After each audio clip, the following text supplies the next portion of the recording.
Okay, guys, I'm here for episode 6 of Revisiting the Rumble, the review series where I revisit every Royal Rumble from 1988 till 2015. 2016's Royal Rumble will be its own video. Today, we're looking at the 1993 Royal Rumble, which is the start of the new generation era of Royal Rumbles. So we're getting into the point where the Royal Rumbles weren't that good, so to speak. So there are 5 matches on this card. It took place on January the 23rd, 1993, from the ACRO Arena in Sacramento, California. We have 5 matches on the show, as I said. The opening contest is the tag match. The last year that the opening contest was a tag match, as it's the Steiner brothers versus the Beverly brothers. 1-star tag match. Nothing really special about this match. The Steiners win with the Frankensteiner. Simple as that. Like I said, not a good tag match. This is not of the quality of the past 2 opening matches of the Royal Rumble. At that point. So our next contest is the WWE Intercontinental Championship match, as it's Shawn Michaels versus Marty Jannetty. It's the best match on this card.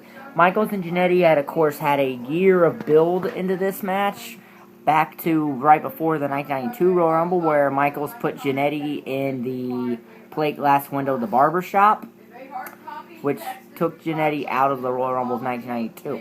So, and Sherry's in a neutral corner.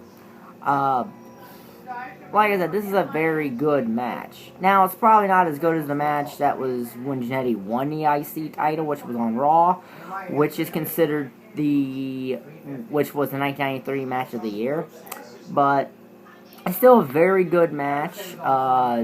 There's a ref bump. Sherry tries to hit Jannetty with her shoe, but Jannetty ducks, and she hits Shawn Michaels instead. She goes to hit Michaels with her shoe, and Michaels ducks, and Sherry hits Jannetty, which allows Michaels to get the win after the sweet chin music and retain the Intercontinental Championship. Very good match. It's the match of this show. 3.5 stars. So the next match is the Big Boss Man versus Bam Bigelow in a relatively boring match. It's not a good match at all. Bigelow wins with the diving headbutt. This was Boss Man's last appearance in the WWE till 1998. So, till 1998 when he returned. He went to WCW, became the Boss, the Guardian Angel, and Big Bubba Rogers in between that time. So, then this was Bam Bam's return to the WWE, but this was a fairly boring match, half a star. So then we get the WWE Championship match. Razor Ramon versus Bret the Hitman Hart versus Razor Ramon. 3-star match this. It's a 3-star match. It's not as good as the IC title match, but still much better than anything else. Hart, there's a story where can Hart get the sharpshooter on Ramon, and he eventually does. Kind of like how he got on Mr. Perfect at SummerSlam 91, where he did it on the ground and then stood up and got it, and that gets him the win. Like I said, good match. Could have probably been better, but wasn't really bad. But wasn't extremely bad. 3 stars. 3 stars this match. So there's also the unveiling of the narcissist Lex Luger. Luger was brought in 92 to be a part of the WBF, the World Bodybuilding Federation. And that folded, so McMahon made him a wrestler and eventually tried to turn him into the next Hulk Hogan, which didn't really work much. But the one thing about it is this was just a weird segment. It's not going to affect the show's rating. So then we get the 1993 Royal Rumble match, which is a 1.5 star match. The entry order will be in the description box, as well as the longest lasting superstar and the one with the most eliminations. The most notable person to make the Royal Rumble debut here is probably Yokozuna, who won it. But also Carlos Colon made his only appearance in the Royal Rumble here. Bob Backlund made his Royal Rumble debut here. So, in fact, Ric Flair draws number 1 and Bob Backlund draws number 2.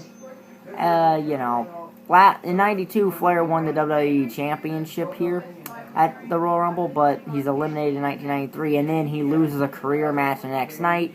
That sends him back to WCW. The final 4 in this Rumble are Yokozuna, Randy Savage, Bob Backlund, and Rick Martel. So that's the second time Rick Martel has been in the final 4 of a Royal Rumble. Yokozuna ends up eventually winning the Royal Rumble, going to WrestleMania to challenge the WWE Champion, because this was the first time that was a Pacific stipulation. That was the first time that was a Pacific stipulation. And we all know how that ended up turning out due to WrestleMania 9, but I talked about that in the WrestleMania Review series. So 1.5 stars for the Royal Rumble. Total stars are 11.5 out of 25, so it's a C- show. Honestly, if it wasn't for the IC and WWE Championship matches, this would have been a worse show. Kind of like in 94, because 94, which I'm going to do next, isn't that great either. And, in my opinion, it has the stupidest finish to a Royal Rumble ever. But this will be in the Revisiting Rumble playlist. If you like the video, like button is down there. Subscribe button is down there. And thank you for watching. Bye.